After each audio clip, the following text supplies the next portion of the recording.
Hello भाइयों और उनकी प्यारी सी बहनों, बहुत बहुत स्वागत करता हूं तुम्हारे प्यारे से चैनल स्किलशाला के ऊपर, जहां आज हम लोग मैटर इन आर सराउंडिंग्स की चौथी वीडियो करने लगे हैं। लास्ट वीडियो के अंदर हमने पूरी तरीके से जान लिया था कि स्टेट्स हम लोग प्रेशर लगा के कैसे चेंज कर सकते हैं मैटर की।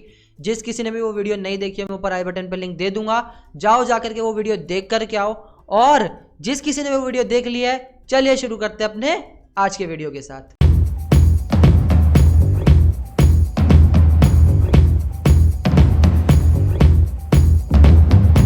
तो हाँ यार, मैंने लास्ट वीडियो के एंड में कहा था कि हम लोग इवेपोरेशन स्टार्ट करेंगे, लेकिन सॉरी मेरे से गलती हो गई। आज हम लोग वेरियस टेम्परेचर स्केल्स पढ़ेंगे। कितने गंदे हो तुम, क्या करूँ, हो लेडीज़ मैं हूँ आदत से मजबूर।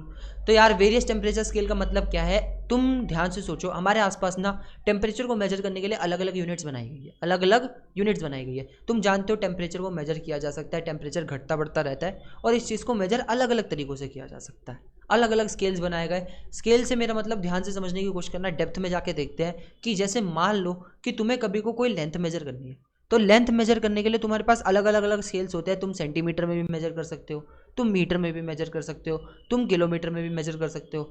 तुम्हें कल को पानी की वॉल्यूम मेजर करनी है तो तुम लीटर में भी मेजर कर सकते हो, मिली लीटर में भी मेजर कर सकते हो। कितनी सारी यूनिट्स है। एक बात बताओ, एक ही चीज़ को मेजर करने के लिए इतनी सारी यूनिट्स बनाने की क्या जरूरत थी?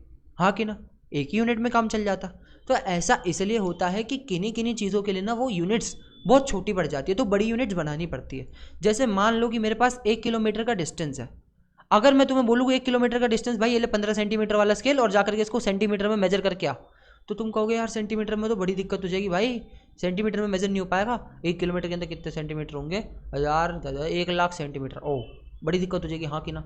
तो इसलिए क्या होता है, जब कभी छोटे स्केल्स छोटे पड़ जाते हैं, जो जितने भी हमारे स्केल से कोई स्केल छोटा पड़ जाता है, तो उसको हटाने के लिए, उस दिक्कत को हटाने के लिए हम लोग को एक बड़ा स्केल बनाना पड़ता है। किन्हीं किन्हीं डिस्टेंस के लिए किलोमीटर वाला स्केल भी छोटा है। जैसे मान लो अगर मुझे यहाँ से अर्थ से सन तक का डिस्टेंस मेजर करना है, तो ये किलोमीटर वाला जो स्केल है ये भी छोटा पड़ जाता है। तो हम लोग एक नया यूनिट बना देते हैं, एस्ट्रोनॉमिकल यूनिट। ऐसी अलग अलग चीज़ें बनती रहती है, अलग अलग यूनिट्स बनती रहती है। अगर कोई एक यूनिट छोटी पड़ जाती है, उससे कोई बड़ी चीज़ आती है, तो उसको मेजर करने के लिए हम लोग एक बड़ी यूनिट बना देते हैं। ऐसे ही टेम्परेचर्स को मेजर करने के लिए भी हमने 3 तरह की यूनिट्स बनाई है, 3 तरह के स्केल बनाए हैं, जिसमें से सबसे पहला हमारा होता है सेल्सियस स्केल। सबसे पहला होता है सेल्सियस स्केल, दूसरा हमारा होता है केल्विन स्केल, और तीसरा हमारा होता है फ़ारेनहाइट स्केल। तुम्हारे कोर्स में तो वैसे सेल्सियस और केल्विन ही है, पर किन्हीं किन्हीं के कोर्स में फ़ारेनहाइट भी आ जाता है। स्कूल वाले दे देते हैं 9th क्लास है, 9th क्लास में कुछ पता नहीं रहता। बोर्ड्स की क्लास में जब वैसे तो 10th क्लास में ऐसा हो जाता है कि हाँ कुछ गिनी चुनी चीज़ें, क्योंकि सेंटर ने देना पेपर, लेकिन 9th क्लास में तो ये स्कूल वाले मन मर्जी के होते, कुछ भी दे देते हैं, ठीक है। तो एक हमारा स्केल है डिग्री सेल्सियस का, एक हमारा है केल्विन का, और एक हमारा होता है डिग्री फ़ारेनहाइट का। अब इन स्केल्स को डिज़ाइन कैसे किया जाता है? इन स्केल्स को डिज़ाइन किया जाता है हमारे वाटर की मदद से। किसकी मदद से? वाटर की मदद से। तुम जानते हो, अभी हमने पढ़ा था कि वाटर का जो मेल्टिंग पॉइंट होता है, ये सॉरी आइस का जो मेल्टिंग पॉइंट होता है इसकी सॉलिड स्टेट का, वो होता है 0 डिग्री सेल्सियस। और वाटर का जो बॉइलिंग पॉइंट होता है, उसे वेपर बनने के लिए जो टेम्परेचर चाहिए होता है, वो होता है 100 डिग्री सेल्सियस। हाँ कि ना। तो बस इसी कंटेक्स्ट में हम लोग क्या करते रहते हैं, इसी कंटेक्स्ट में हम लोग अपने स्केल्स को इन्वेंट करते रहते हैं। स्केल्स को इन्वेंट करने का मतलब क्या है, ये जो आइस है हमारा, जिस टेम्परेचर पे जाके आइस मेल्ट करना चालू कर जाती है, इसे स्केल का बोला जाता है आइस पॉइंट। क्या बोला जाता है? Ice point.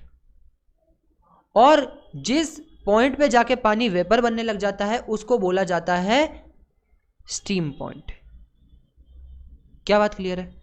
अलग अलग स्केल्स के लिए लोग जो है आइस पॉइंट और स्टीम पॉइंट डिज़ाइन करते हैं। मैं तुम्हें थोड़ा सा बोलूँ, तुम सोचोगे ये वैल्यू कहाँ से आ गई, तो बिल्कुल डेप्थ में बताऊंगा एकदम मस्त से। इसको हटाते हैं। Ice point degree Celsius scale में हमारा होता है 0 डिग्री सेल्सियस। मतलब हम लोग अभी जैसे तुम्हें बता रहा था कि हमारी जो बर्फ़ है वो मेल्ट हो जाती है 0 डिग्री सेल्सियस पे, हाँ कि ना। जो पानी है वो उबल जाता है 100 डिग्री सेल्सियस पे। तब मैं तुम्हें डिग्री सेल्सियस से बता रहा था कि डिग्री सेल्सियस की स्केल किया है, हाँ ये डिग्री सेल्सियस वाला स्केल मेजर करता है। लेकिन उसी जगह अगर मैं केल्विन पे आ जाऊँ, तो मैं तुम्हें क्या बोलूँगा, आइस मेल्ट होना चालू हो जाती है 273 केल्विन के ऊपर। मतलब जो चीज़ डिग्री सेल्सियस में 0 है, वो चीज़ केल्विन के अंदर 273 है। ये समझ लो 0 degree Celsius is equals to 273 Kelvin. क्या बात क्लियर है? और वही चीज़ हमारे फ़ारेनहाइट स्केल के अंदर 32 डिग्री फ़ारेनहाइट होती है। क्या बात क्लियर है? जिस टेम्परेचर पर पानी उबल जाता है वो हमारे सेल्सियस स्केल के लिए 100 डिग्री सेल्सियस का है। और वही चीज़ हमारी केल्विन के लिए 373 केल्विन की है। अब तुम खुद देखो, यहाँ पे 100 बढ़ गए, यहाँ से 0 से 100 डिग्री सेल्सियस हो गया, तो क्या यहाँ पे भी 100 नहीं बढ़ जाएंगे? तो 273 से 373 केल्विन हो गया। ये दोनों स्केल्स तो आसान है। फ़ारेनहाइट के अंदर थोड़ा उल्टा चलता है, यहाँ पे 212 डिग्री फ़ारेनहाइट। यहाँ पे कोई पैटर्न नहीं बन रहा होगा ना, पैटर्न बन रहा है डिग्री सेल्सियस और फ़ारेनहाइट के अंदर, वो नीचे दे रखा है, अभी हम लोग उसको भी समझेंगे आराम से। लेकिन बस मेरी एक बात समझने की कोशिश करो कि यहाँ पर कुछ एक वैल्यू मान रखी है, एक स्टैंडर्ड वैल्यू मान रखी है, उसी के हिसाब से हम लोग टेम्परेचर को मेजर करते हैं। तुम कहोगे 273 373 32 डिग्री फ़ारेनहाइट और ये 212 डिग्री फ़ारेनहाइट कहाँ से आया? तो यार ये लोगों ने मान लिया, जस्ट अलग अलग स्केल्स के लिए मान लिया। कल को मैं तुमसे बोलूँ कि 1 सेंटीमीटर का डिस्टेंस इतना होता है, तुम्हें किसने बताया कि भाई 1 सेंटीमीटर का डिस्टेंस इतना होता है? लोगों ने मान लिया। पहले जाके कैलकुलेशंस में जब पुराने टाइम में दिक्कत होती थी ना, जैसे मान लो कि इस पेन की लेंथ को मेजर करना है, तो लोग सबसे पहले अपने हाथ का यूज़ करते थे। अब मैंने बोल दिया कि हाँ भाई ये पेन मेरे हाथ जितना है, ठीक है, या बोल दूंगा ये पेन मेरी इस उंगली जितना आ रहा है, और ले जाकर के कोई ये बंदा पेन किसी और छोटे बच्चे के हाथ से मेजर करने लगा, तो कहेगा ओ माय गॉड पेन बड़ा हो गया, क्योंकि छोटे बच्चे का हाथ तो छोटा है। तो यहाँ पे तो हमारी वैल्यूज़ के अंदर एरर आ सकते हैं ना मेजर करने में। तो लोगों ने क्या करा, लोगों ने बोला कि हाँ आज से ना 1 सेंटीमीटर होती है इतनी लेंथ। अब इसी के कंटेक्स्ट में तुम अपने पेन की लेंथ मेजर करते रहो। अब उनने बोला 1 सेंटीमीटर इतनी लेंथ होती है, यानी पूरे वर्ल्ड में 1 सेंटीमीटर इतनी लेंथ होती है। और मान लो अगर कल को ये पेन हमारा 7-8 सेंटीमीटर का है, तो यानी जो 1 सेंटीमीटर की लेंथ उनने मानी थी ना, ये पेन उसका 7-8 गुना है। ऐसे मेजर करते हैं हम लोग यूनिट्स को। सेम चीज़ हमारे टेम्परेचर स्केल्स के अंदर होती है। तुम्हें यहाँ पे स्कूल में कोई इतना हुआ काम आता नहीं है, बस ज़्यादा से ज़्यादा डिग्री सेल्सियस से तुम्हें केल्विन के अंदर चेंज करने को क्या देते हैं, केल्विन, या डिग्री सेल्सियस से फ़ारेनहाइट के अंदर चेंज करने को क्या देते हैं। तो ये बात याद रखना, तुमने देखा कि अगर डिग्री सेल्सियस के अंदर कोई चीज़ बढ़ी है, यहाँ पे 0 से 100 हो गया, तो वही चीज़ केल्विन के अंदर भी बढ़ गई, हाँ कि ना? अगर मान लो कल को हमारे पास, अगर हमें डिग्री सेल्सियस से किसके अंदर चेंज करना हो, केल्विन के अंदर, तो हम लोग क्या करेंगे? जैसे मैंने तुम्हें बोल दिया कि भाई एक बात बताओ, 40 डिग्री सेल्सियस हमारा कितने केल्विन के इक्वल होता है? तो तुमने देखा 0 से 100 गए थे, तो 100 बढ़ गया था, तो हमने उसके अंदर भी 273 के अंदर भी 100 बढ़ा दिया था। तो अगर हमारे यहाँ पे 40 बढ़ा, तो क्या मैं 273 के अंदर 40 बढ़ा दूंगा? तुम कहोगे बिल्कुल ठीक है। तो यानी अगर मैं 273 के अंदर 40 बढ़ा दूंगा, तो ये हमारा हो गया 313 केल्विन। आसान है। मतलब अगर मुझे डिग्री सेल्सियस से केल्विन में चेंज करना है, तो बस मैं कुछ नहीं करता, 273 ऐड कर देता हूँ। और उसी जगह अगर मुझे केल्विन से चेंज करना होगा डिग्री सेल्सियस के अंदर, जैसे मान लो मुझसे पूछ लिया गया भाई 313 केल्विन कितने डिग्री सेल्सियस के इक्वल होता है, तो मुझे पता है भाई इसमें से 273 माइनस कर देता हूँ। 273 माइनस कर दूंगा, आंसर आ जाएगा 40। थोड़ा इसको साइड करके लिखते हैं ना। मेरे को बोला गया 373 केल्विन जो है वो कितने डिग्री 313 था ये, तो 313 केल्विन हमारा कितने डिग्री सेल्सियस के इक्वल होता है, तो इसमें से 273 माइनस कर दूंगा, और ये आ गया हमारा आंसर 40। आसान है। यानी अगर मुझे केल्विन से चेंज करना है डिग्री सेल्सियस के अंदर, केल्विन से चेंज करना है डिग्री सेल्सियस के अंदर, तो मैं 273 माइनस कर देता हूँ। और जहां तक रही, ये दो तो बहुत जरूरी है, ये दो पेपर में आते भी है। बस नॉर्मली अगर तुम्हें डिग्री सेल्सियस से केल्विन में चेंज करना है, तुम्हें दे रखा 50 डिग्री, तो बताओ भाई कितना केल्विन होगा, तो इसके अंदर सीधा 273 ऐड कर दो, प्लस कर दो। और तुम्हें बोल रखा है कि भाई मान लो 543 केल्विन, इसको तुम्हें डिग्री सेल्सियस में चेंज करना है, तो इसके अंदर 273 माइनस कर दो। केल्विन से अगर सेल्सियस में चेंज करना है तो 273 माइनस, और अगर तुम्हें सेल्सियस से केल्विन में चेंज करना है तो 273 प्लस। अब एक बात बताओ, कल को अगर मान लो तुम किसी डॉक्टर के पास जाते हो, तुम कल को किसी डॉक्टर के पास जाते हो और डॉक्टर के पास जाकर के कहते हो कि भैया मेरी तबीयत खराब हो रही है, वो तुम्हें थर्मामीटर लगाता है और तुम्हें बुखार, भगवान न करे मेरे को आ गया, चलो मैं जा रहा हूँ, ठीक है तुम लोग मत जाना। मैं डॉक्टर के पास गया, मैंने बोला भैया मुझे बुखार आ रखा है, मेरे को चेक करो, तो उन्होंने मेरे को थर्मामीटर लगाया, और थर्मामीटर लगाते साथ ही ना उन्होंने मेरे को बुखार चेक करा 103 डिग्री सेल्सियस, मान लो 103 डिग्री सेल्सियस। अब तुम एक बात बताओ, तुम समझते होगे 103 डिग्री सेल्सियस पे, तुम्हें ऐसा लगता होगा 103 डिग्री सेल्सियस पे 103 मेजर करता है ना, कि इसको तो 103 बुखार है, 103 बुखार है, 104 बुखार है। मान लो उन्होंने मेरे को मेजर करा 103 बुखार है, तो तुम सोचो क्या वो डिग्री सेल्सियस के अंदर मेजर करता होगा? 100 डिग्री सेल्सियस पे जाके पानी उबलने लग जाता है, इतना खराब टेम्परेचर होता है 100 डिग्री सेल्सियस, इतना ज़्यादा।